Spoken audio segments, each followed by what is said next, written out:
Now that everything is cut out and sanded, it's time to make the jointery for the brackets. I clamped both shelf pieces together and marked out roughly the width of the brackets.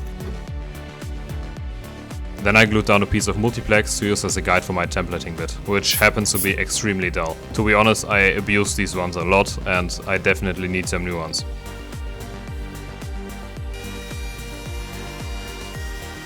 I made the slots a little bit smaller than I had to, just so I can come back with a chisel and make slight adjustments.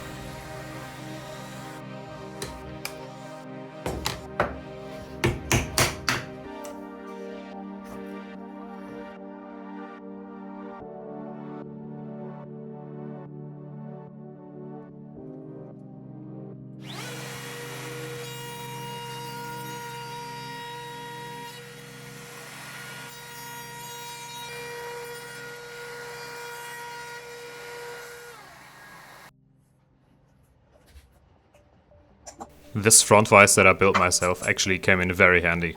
I have a video on how I built that if you are interested. I actually eyeballed where the slots should go based on the defects the wood has. This will be important later.